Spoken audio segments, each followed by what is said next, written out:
Welcome to One Good Thing, a channel devoted to highlighting one of the many good things that are out there that can make our lives a little brighter, a little nicer, more fun, more interesting, if only we remember to look.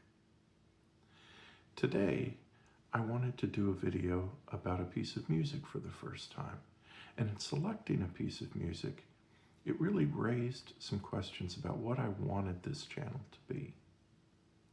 And I quickly decided that I didn't want this to be a best of.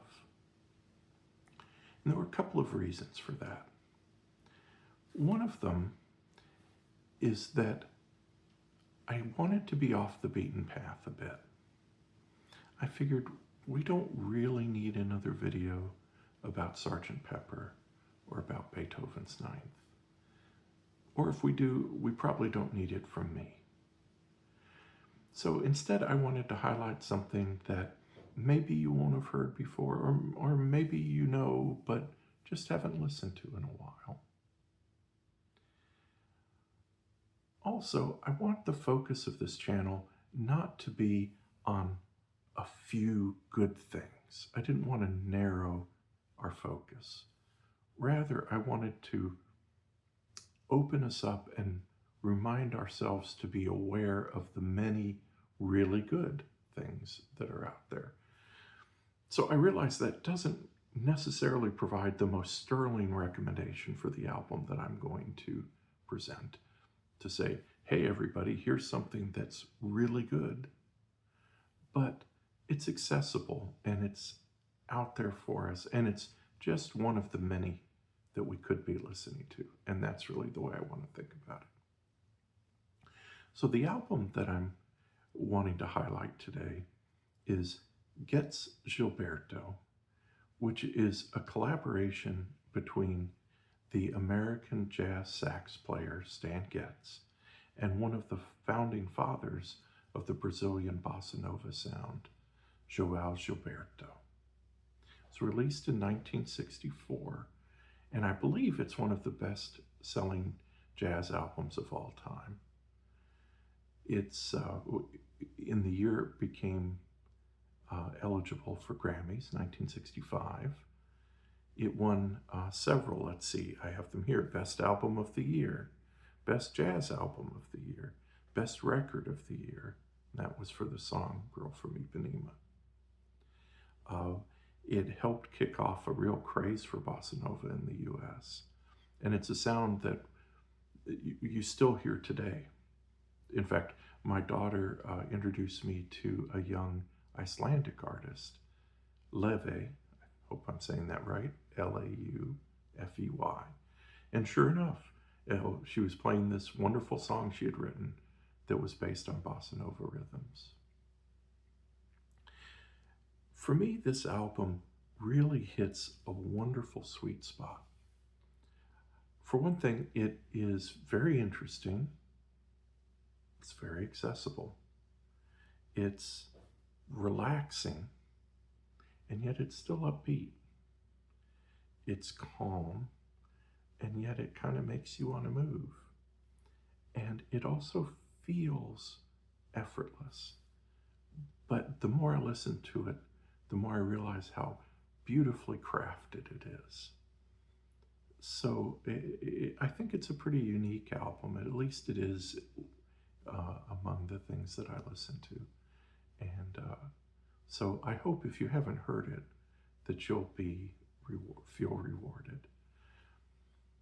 I realize this is going to sound a bit on the nose, but to me, the feeling of this album is if you imagine yourself on a warm, probably Brazilian beach in the evening, waves coming in, breeze blowing over you. This is the music you want playing on that evening. So if that sounds like a place you might want to be, or a place you might want to return to, and I think that sounds like a pretty welcome place these days. Anyway, I hope you'll give this a try or pull it off the shelf again. So I'm not a musician or, really trained in musical things. So I was a bit curious actually to learn a bit more about what bossa nova is. And so I did a little bit of searching, and I'm just going to pass on a little bit of what I found. I will tell you most of what I found was on Wikipedia. And so bossa nova, it's an outgrowth of the samba sound that was developed during the 50s in Rio. And it was informed by people who were very aware of jazz. It's not jazz, but it's like samba with some jazz harmonies. And it's got a very cool, very minimal feel, but it's still got that wonderful, wonderful rhythm.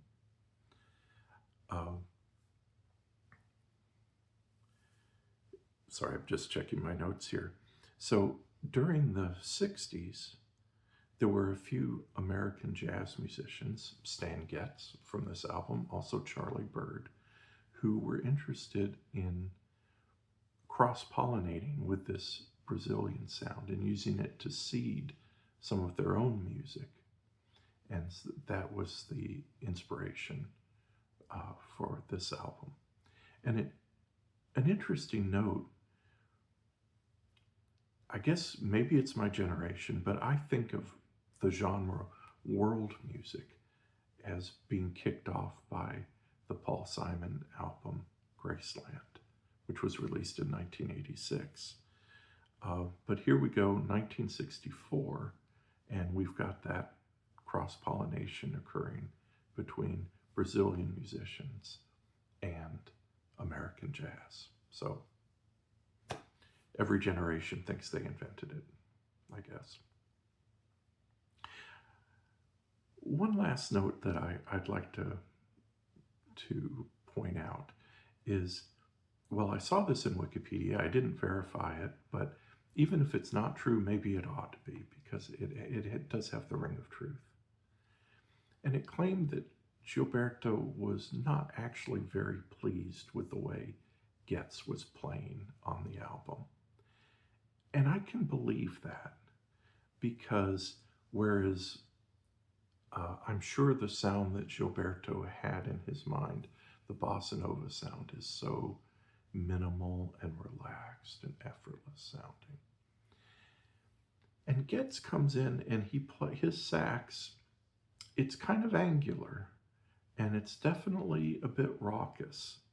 And I can really see where this might not have been the sound that Gilberto was hearing in his head. So whether that's true or not, I would say that that contrast really helps take this album from good to great, as they say.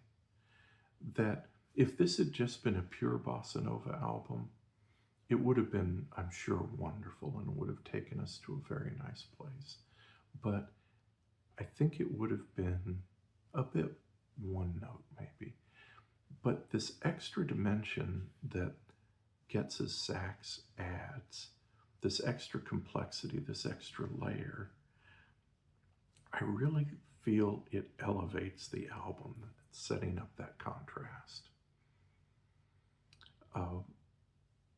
And I was talking about sweet spots earlier. I would say I really think Getz hits a sweet spot here, because he wants to make, I'm sure, his solos and his parts interesting and imaginative, but also he can't break that fundamental heartbeat of that samba rhythm, right?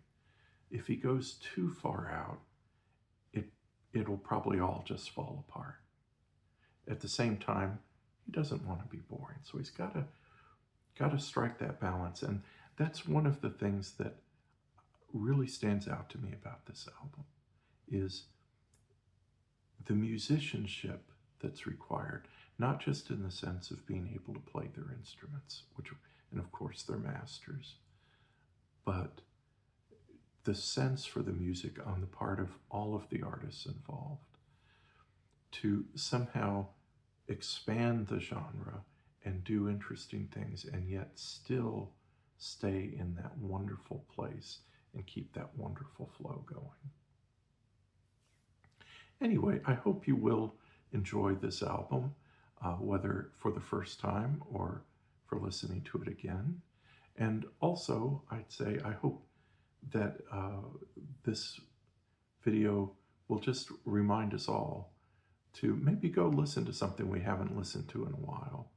Maybe something from our high school days, I don't know, but something that'll bring us joy and just make life a little better. So thanks everyone, and let's just be on the lookout for good things.